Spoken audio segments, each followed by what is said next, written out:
ચલો,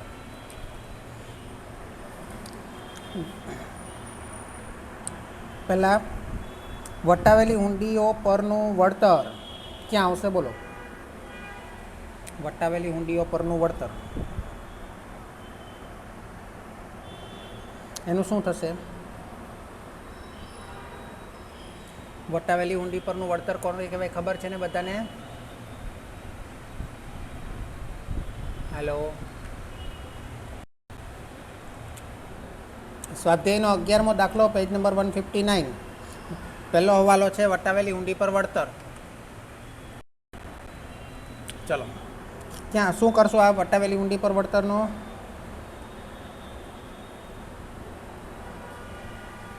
બોલો બોલો, જલ્દી બોલો. સ્વાધ્યાયનો 11મો દાખલો, પેજ નંબર 159. પહેલાં તો આપણે શું કરશું? નફા નુકસાન ખાતામાં વ્યાજ અને વટાવની આવક જે હોય તે જુઓ જોઈએ. હા, એમાંથી માઇનસ.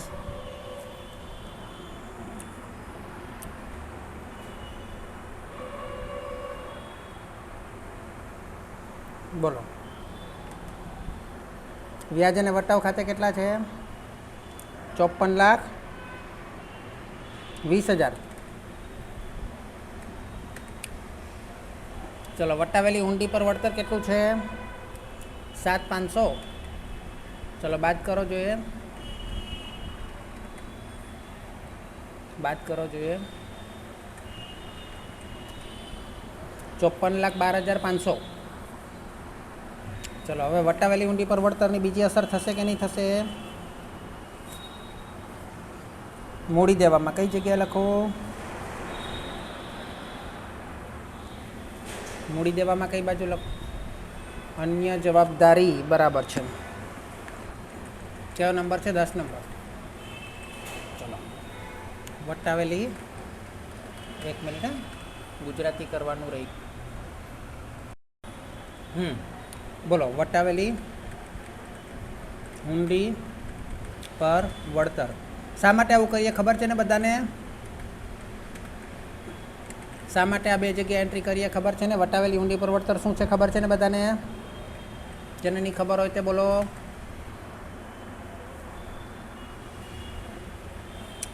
વટાવેલી હુંડી પર વળતર એટલે તમે બેંકમાંથી પૈસા, હુંડી તમારી લેણી હુંડી હતી જે તમારે કોઈ મતલબ વરસ પૂરું થયા પછીના એટલે 4-5 મહિના પછી એ હુંડીની પાકવાની તારીખ હતી.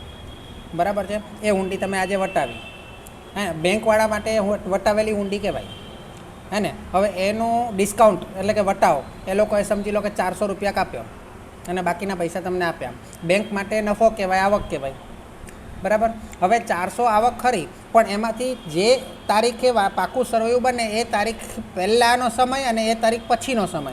એ તારીખ પહેલાંનો સમયને આવક તરીકે ગણી શકાય, પણ એ તારીખ પછીનો સમય જે છે પૈસા તો એને કાપી લીધા છે પણ તે આવક તરીકે ગણી શકાય નહીં. એટલે માનો કે 400માં 2 મહિના પહેલાંના હોય ને 2 મહિના પછીના હોય તો 400માં 200 આવક તરીકે ગણાય, 200 આવક તરીકે ગણાય નહીં. તેને આપણે વટાવેલી હુંડી પર વળતર કહેવાય અને તે આપણા માટે એક પ્રકારનું જવાબદારી ગણાય. દેવું તો ના ગણાય પણ જવાબદારી ગણાય. બરાબર? અને એ આપણું આવક ન ગણવાથી આપણે નહીં ગણવી જોઈએ. એટલે આપણે વ્યાજ અને વટાવમાં જે આવક થઈ ને 54,20,000 એમાંથી એ બાદ કરવી પડે. હે ને? કારણ કે એટલી આવક આપણી ઓછી ગણાય, કારણ કે એ તારીખ હજુ આવી નથી. એટલા માટે ભલે આપણે પૈસા કાપી લીધા છે પણ હજુ તારીખ આવી નથી. ચલો, ત્યાર પછી ગ્રાહકો વતી વસૂલાત માટેની હુંડીઓ 55,000. આ શું છે? ગ્રાહકો વતી વસૂલાત માટેની હુંડીઓ શું છે?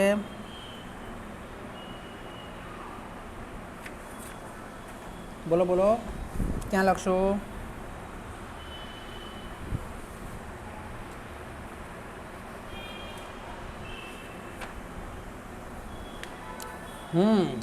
બંને જગ્યાએ લખશો.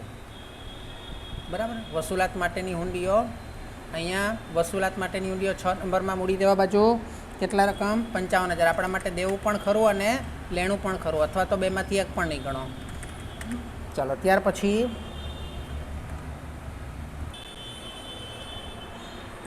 પછી મકાન પર 20,000 અને ફર્નિચર પર 5,000 ઘસારાની જોગવાઈ કરો. શું કરશું આનું?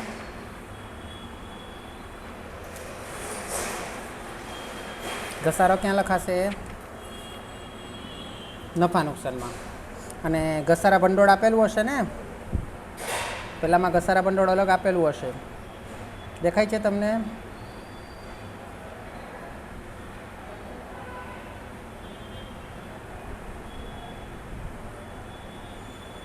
છે ઘસારા ભંડોળ? મકાન ફંડ છે, ઘસારા ભંડોળ નથી. ઓકે, ચલો. ઘસારા ભંડોળ ના હોય તો એમાંથી બાદ પણ કરવું પડશે. મકાન પર 20,000 ને ફર્નિચર પર 5,000 ઘસારાની જોગવાઈ કરો. ચલો, નફા નુકસાનની ઉધાર બાજુ લખીએ. ઘસારો મકાન પર અને ફર્નિચર પર 20,000 ને 5,000, 25,000. ચલો.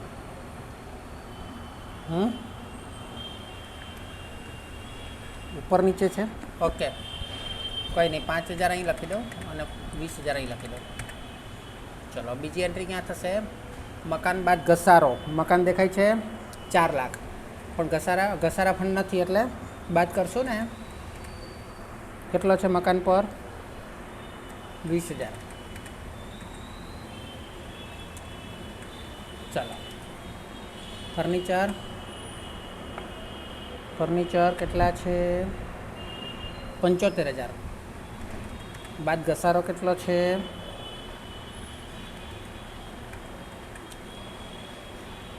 ના, બંને નહીં થાય. એ ઘસારા ભંડોળમાં પ્લસ થાય ખરેખર, અને એ થઈ ગયેલું હોય. પણ એટલે થઈ ગયેલું ના હોય, નવા પછી થાય. એના પછી શું કહેવાય?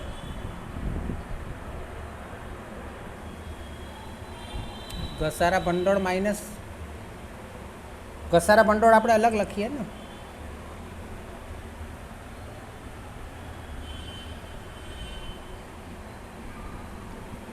ઘસારા ભંડોળમાં ઘસારો પ્લસ થાય, પણ આમાં ઓલરેડી નહીં થાય.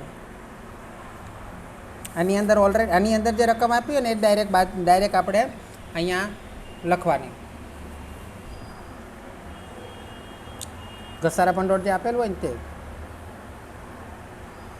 સોરી,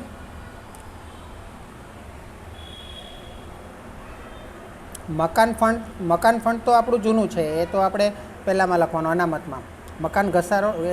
મકાન પર પેલો ઘસારા ભંડોળ નથી.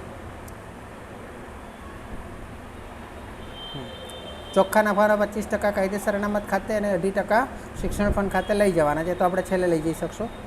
ડિરેક્ટરે 10% ડિવિડન્ડની ભલામણ કરી છે, એ તો આપણે કરી શકીએ. ડિરેક્ટરે 10% ડિવિડન્ડની ભલામણ કરી છે. ડિવિડન્ડ કેટલું છે જોવો જોઈએ, મીન્સ કે શેર મૂડી કેટલી છે જોવો જોઈએ. 20 લાખના 10% કેટલા થાય? ક્યાં લખશું આને? નફા નુકસાનની ફાળવણીમાં લખશું ને. કેટલું લખશું? ચાલુ વર્ષનું જ લખવાનું છે.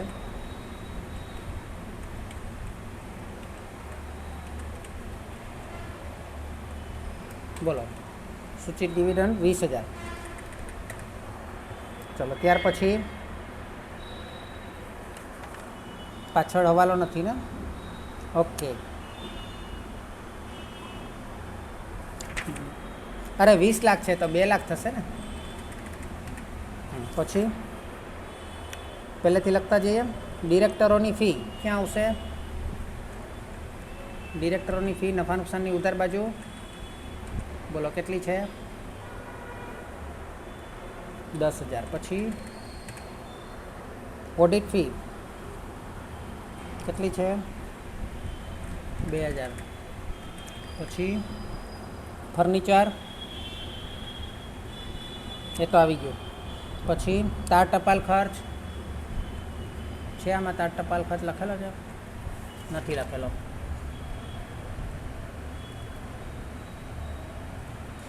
તાર ટપાલ ખર્ચ. પોસ્ટેજ લખેલું છે.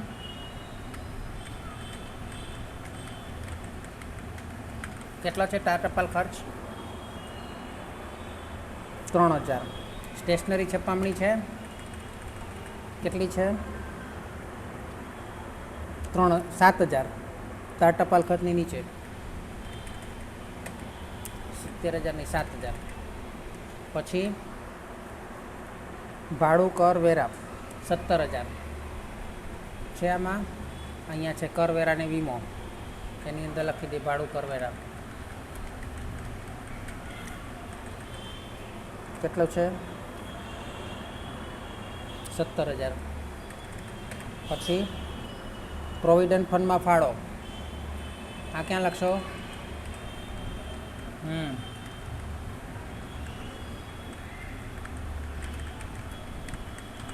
કેટલો છે?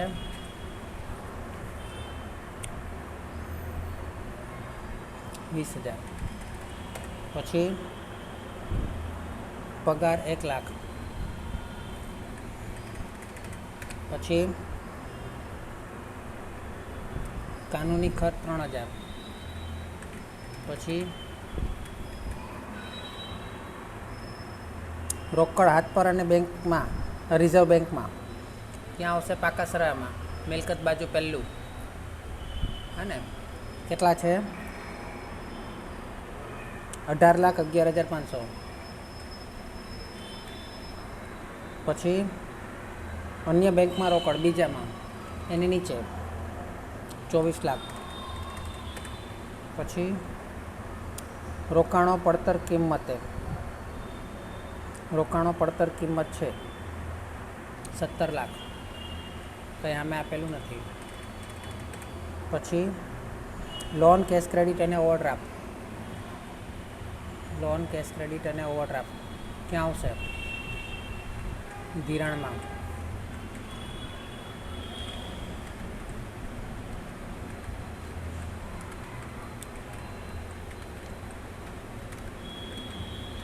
કેટલા છે? 1,40,00,000.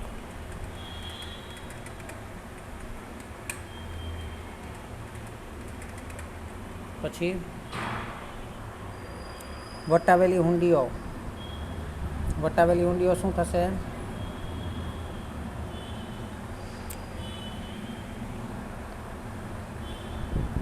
વટાવેલી હુંડીઓ તો ખરેખર આવે જ નહીં ને, એ તો આપણે વટાવીને પૈસા આપી દીધા. હા, આમાં ભૂલ કરી છે લોકો. ફરી વટાવેલી ઊંડીઓ ગણાય. શું ગણાય? શું ગણાય? કા પરમ દિવસે મેં સમજાવેલું ને, ફરી વટાવેલી ઊંડીઓ. આપણી બેંકે બીજી બેંકમાં વટાવી પાછી. કેટલી છે? 28 લાખ. ઇનર કોલમમાં લખીશ કારણ કે ટોટલમાં નહીં આવે. ત્યાર પછી અગાઉથી ચૂકવેલ વીમો, બોલો. અન્ય મિલકતમાં લખી દઉં.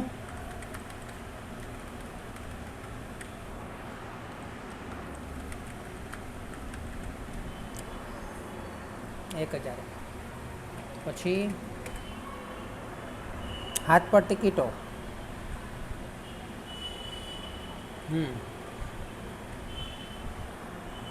હાથ પર ટિકિટો.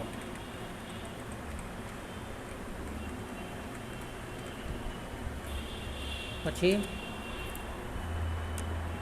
મળવાનું બાકી વ્યાજ, એના માટે અલગ જ ટાઇટલ આપેલું છે, મળવાપાત્ર વ્યાજ. કેટલું છે? 5,000. નોન બેન્કિંગ મિલકતો છેલ્લે 13 નંબર, દાવા પેટે મળેલ હોય તે ક્યાં છે? કેટલી રકમ છે? 2,000. થાપણો પર વ્યાજ 52,02,000. બોલો, થાપણો પર વ્યાજ ક્યાં આવશે? નફા નુકસાનમાં આવે.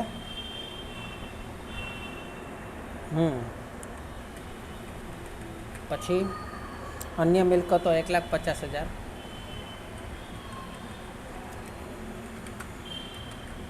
1,50,000. પછી ટૂંકી મુદત અને માંગ પર મળે તેવા નાણાં ક્યાં આવશે?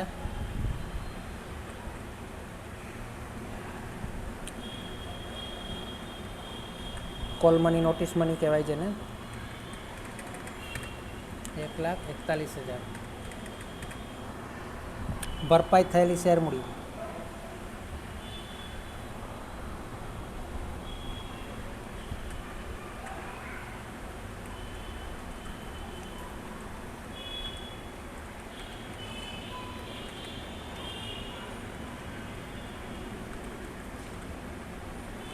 કેટલી છે?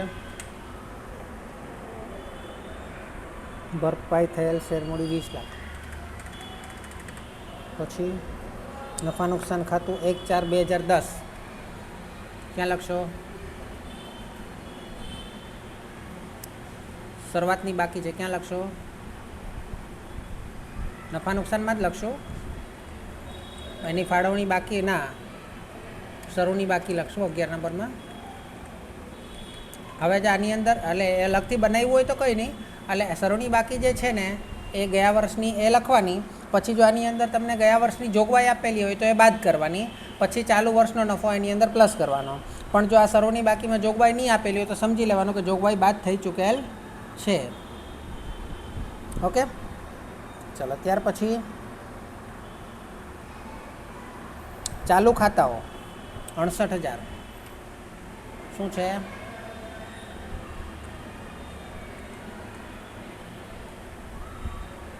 થાપણોમાં કેટલા છે? 68,000. પછી 68 લાખ છે. વધારે જોઈ ને. બાંધી મુદતની થાપણો એ પણ એમાં જ આવશે.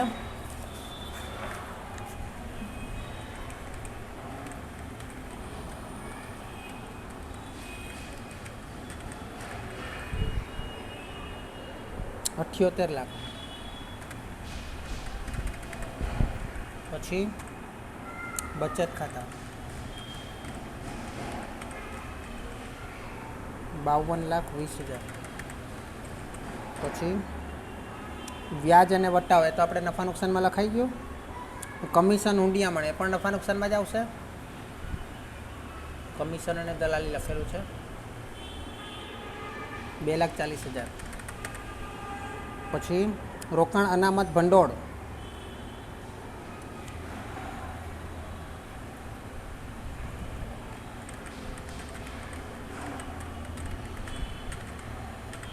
કેટલું છે? 2,70,000. પછી શાખાના હવાલા જમા બાકી છે, જમા બાકીમાં લખવાનું. ઉધાર બાકી હોય તો ઉધાર બાકીમાં લખવાનું. કેટલા છે? 90,000. ચલો. ત્યાર પછી કાયદેસરનું જૂનું આપેલું છે 1,30,000. એમાં પાછું નવું પ્લસ થશે. નહીં થશે કારણ કે પેલું હજુ પેલું બાકી ને. ગયા વર્ષનું આપેલું હોય તો પ્લસ થશે. ગયા વર્ષનું આપેલું નથી. 1,30,000. અનામત ભંડોળ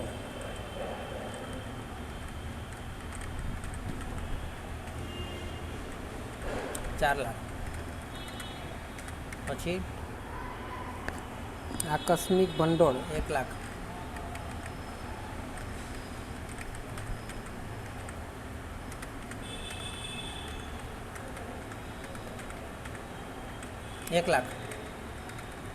પછી મુદત વીતી વ્યાજ સામે અનામત મેં તમને સમજાવ્યું ને. એક પ્રકારનો નોન સ્ટાન્ડર્ડ મિલકતોનું વ્યાજ હોય ને એના માટે આપણે અનામત રાખીએ કે પૈસા મળે, નહીં મળે તો 32,000. પછી ચૂકવવાનું બાકી વ્યાજ, ચૂકવવાનું પણ અલગ આપણને આપેલું જ છે. ચૂકવવા પાત્ર વ્યાજ 13,000. ચલો. ત્યાર પછી નહીં મંગાવેલ ડિવિડન્ડ. નહીં મંગાવેલ ડિવિડન્ડ અન્યમાં આવશે. નહીં મંગાવેલ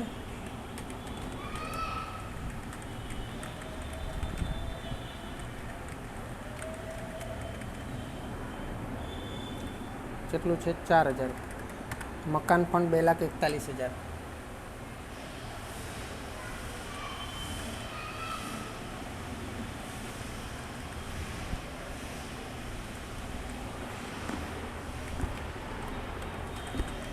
કેટલું છે? 2 લાખ. પછી મળેલ ભાડું ક્યાં આવશે? નફા નુકસાનની જમા બાજુ.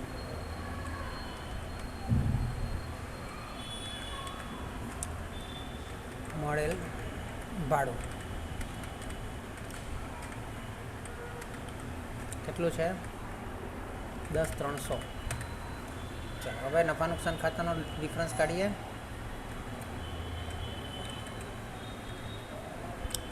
ટોટલ કરીએ.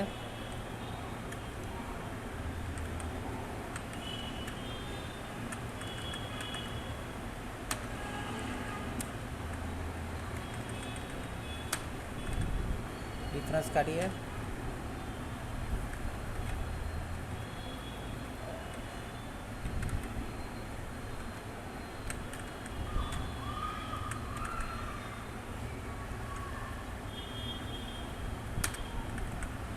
સમ લખવાનું રહી ગયું.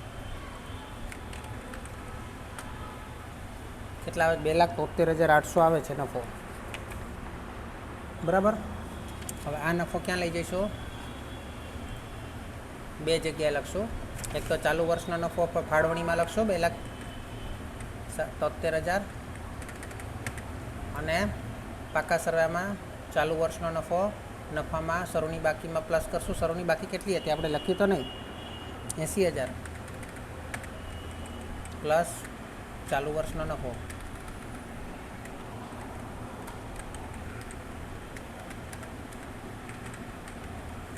કેટલો છે?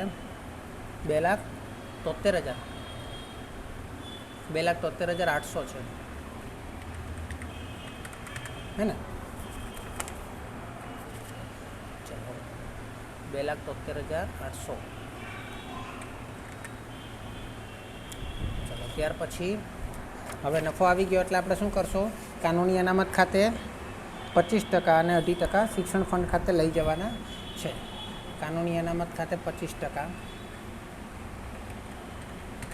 અને શિક્ષણ ફંડ ખાતે 2.5%, એટલે આના 10% કરી દઉં. 68,45. ઓકે, ચાલો થઈ ગયો.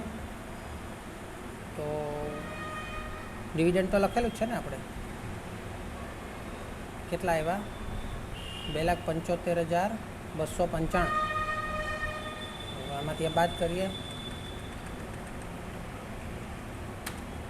-1,495. આવું કેમ થયું?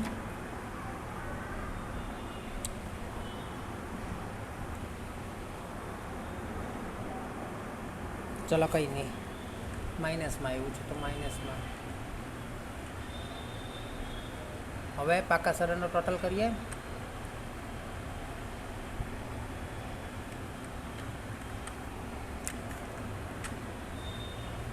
પહેલાં મિલકત બાજુનો કરીએ.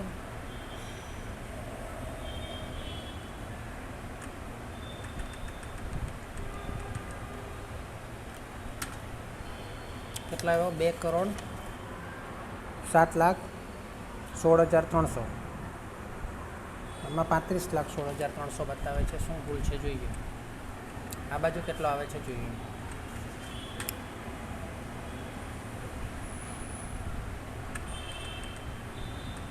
પેલો ઘસારો બાદ કર્યો ને આપણે, એમાં કંઈક મકાન ને ફર્નિચરનો ઘસારા પણ નથી આપ્યો એટલે ઘસારો બાદ કર્યો. ઘસારો એ લોકોએ કઈ રીતે રકમ લીધી છે? અહીંયા આવી જાય છે 2,35,16,300. આ ઘસારો બાદ કર્યો ને, માની લો કે નહીં કરીએ તો અહીંયા આવી જાય છે, કારણ કે 35 લાખ છે. પણ એવું કેમ થાય? હા જોઈએ ને આપણે શું કંઈ રહી ગયું છે, કેટલા ઘટે છે પહેલાં એ જોઈ લઈએ, એટલે એના પરથી આંકડો ખબર પડે આપણને. કોઈ વસ્તુ ટાઈપ કરવાની રહી ગઈ. 28 લાખ ઘટે છે. 28 લાખ છે કશે? વટાવેલી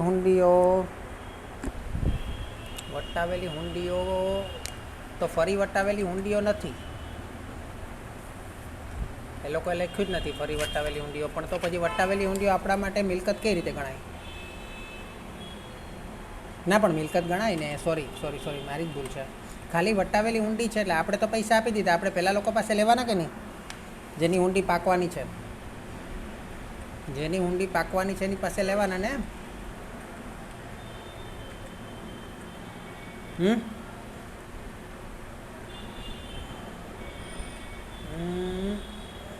ધિરાણ જ કહેવાય ને એક પ્રકારનું.